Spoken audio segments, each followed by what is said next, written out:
그러니까는 지금 우리가 왜 이러한 그 불행한 사건들이 계속 이렇게 호남 사람들은 맨날 그냥 짓밟는 게 이 새끼야 전부 그냥 죽는 거야 그냥. 역사를 통해서 저 고인돌 시대부터 끊임없이 이쪽 사람들은 항거했고 이쪽 사람들은 탄압을 받았고 아주 싹쓸이를 당한 거야. 싹쓸이. 계속 그렇게 당하면서 왜 오늘까지 우리는 이러한 역사를 살아왔는가 하는 건데, 거기에 대한 건 다음 주에 내가 다시 한번 더 강력하게 여러분들에게 말씀을 드리겠지만은, 정의라는 게 뭔지 아십니까? 정의. 정의, justice. 영어로 justice. What is justice? 정의가 뭐냐? 정의가 뭐야? 이렇게 물으면은 제가 대답을 못해요. 누구한테 정의는 뭡니까? 말할 수 있을 것 같아요? 정의는 말하기가 어렵습니다. 그렇게 물으면. 근데 우리가 알아요. 정의가 뭔지. 정의의 역사는 불의와의 투쟁의 역사입니다. 정의와 선을 한번 비교해보세요. 정의와 선은 어떻게 비교되나요? 선, 좋다는 거 말이에요. 선, 알잖아요?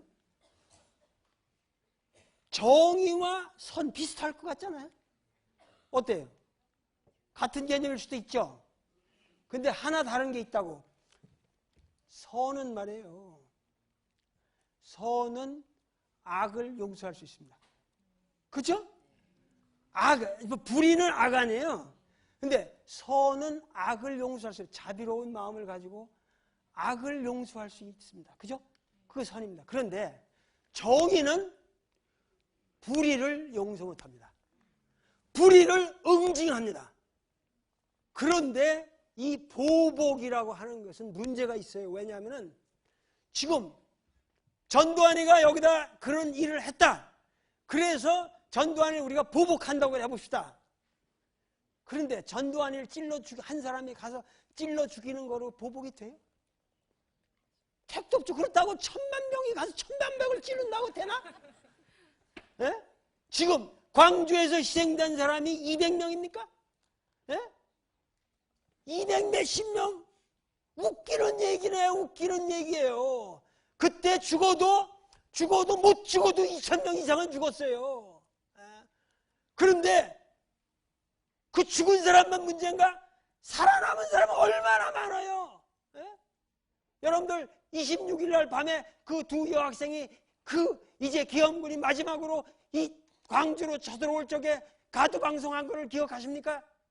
26일 날 밤에 27일 날 도청에 4시를 위해서 계엄군이 들어옵니다. 그때까지 새벽 3시까지 광주 사람들의 가슴은 피멍이 들었어요. 그 젊은 두 여학생들, 전문대생들의 계엄군이 들어옵니다. 나오지 마세요. 나오면 죽습니다. 그러나 우리는 끝까지 광주를 사수할 것입니다.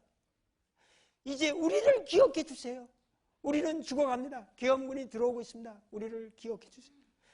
광주 사람들의 가슴이 그날 밤 피멍이 들었습니다. 그러면서도 나갈 수가 없었죠. 한 발 동안 나가면 죽음을 의미하는 거니까.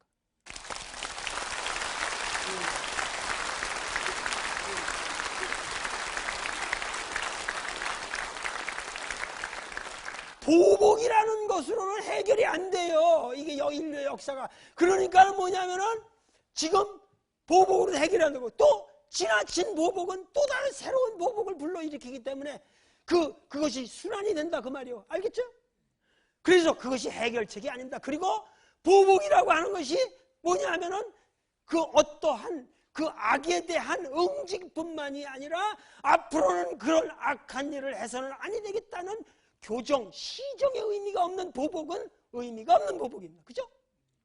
그렇기 때문에 우리는 근세적인 시민사회를 만들려고 그러고 법질서를 만들어서 항구적인 정의로운 사회를 보장하려고 우리는 노력하는 거예요.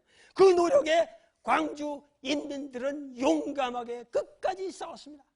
도청에서 끝까지 있었고 거기에 대학생들 다 나가라, 고등학생들 나가라.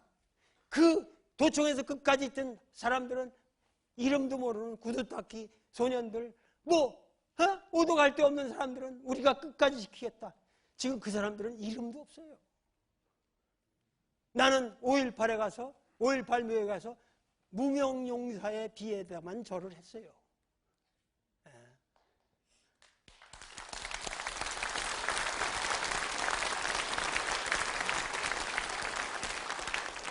그러니까 문제는 지금 어떻게든지 지금 보복을 하자는 게 아니라 광주 인민들이 원하는 것은 정확한 정의의 논리를 이 사회에 밝히자는 것이고, 분명히 잘못된 새끼들이 나쁜 새끼라는 것을 역사에 확실하게 우리가 도덕적으로 응징을 해야 된다.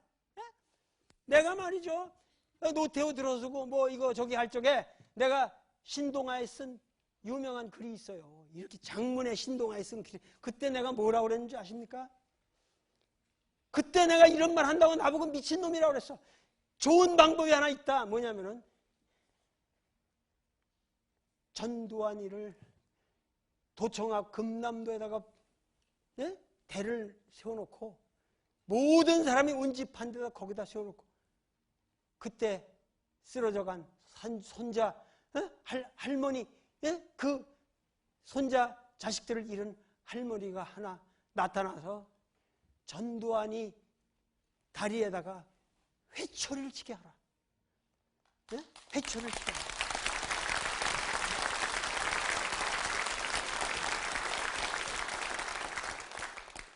아까도 얘기했잖아요. 임진왜란 전후에, 그리고 소위 말해서 이 일제 전, 그리고 후, 해방, 우리 민족이 해방이 됐다고 하지만 과연 우리는 해방이 됐는가? 자, 보세요.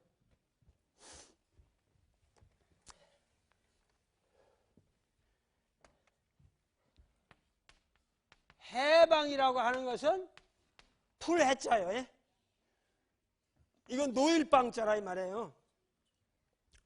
강도가, 아까도 말했지, 우리는 그래서 옛날 사람들이 뭐냐면 경술련에 1910년 경술련에 치욕을 당했다. 그래서 경술국치라고 그랬어요. 우리가 쓴 말은, 한일 합방이란 말은 쓴 적이 없고, 을사보조약도 보조약이라는 말은 쓸 수가 없는 거고, 우리 선조들은 다 을사늑약이라고 그랬고, 늑탈을 한 엉터리 조약이었다. 늑약이라고 그랬고, 한일 합방이라는 말은 없었고 경술국치라고 그랬습니다. 우리가 경술련에 나라가 수치를 당했다. 그러면 그 수치로부터 그 강도 새끼가 우리 집에 들어와가지고 우리 민족을 억압하고 있다가 거기서 풀려서 놓여놨다. 풀했자 노일방자니까. 그런 의미에서 1945년 8월 15일 날의 사건은 의미가 있어요. 해방이라고 할 수 있어요. 그러나 이 해방이 우리가 독립을 한 겁니까? 독립이라고 하는 것은 홀로 독자라고 말이요. 그리고 뭐야? 설립이라고 말이요. 홀로 서야 돼요. 홀로 선다는 건 내가 온전한 몸을 가지고 여기 홀로 이렇게 설 수 있어야 되잖아. 다리가 잘리면커녕 다리에 내가 이거 뭐야 무슨 가시 하나 벗겨도 이렇게 홀로 서기가 어려워요. 하물며 반으로 잘라진 이 몸뚱아리를 가지고 우리가 홀로 섰다고 말할 수 있겠는가? 네? 8.15 해방은 됐으나 우리 민족은 8.15 해방을 위해서 싸운 것이 아니라 독립을 위해서 싸웠어요. 네. 독립을 위해서 피를 흘렸고 독립을 위해서 싸웠는데 독립이 지금 됐습니까? 안 됐습니까? 우리나라는 독립이 안 됐습니다. 홀로 서 있질 못합니다. 그렇기 때문에 우리 조선 민중의 독립이라고 하는 것은 지금도 진행하고 있고 진행되고 있는 그러한 현재의 역사라고 말이에요. 그러면 지금 복잡하게 지금 얘기를 하지 말고 이 우리 독립의 역사, 그리고 이 독립의 역사와 호남의 역사가 어떻게 결부가 되며, 그리고 이것이 광주 민중항쟁의 문제까지 어떻게 연결되나 하는 것은 다음 주에 제가 여러분들에게 한번 더 힘차게 강의를 드리겠습니다. 감사합니다.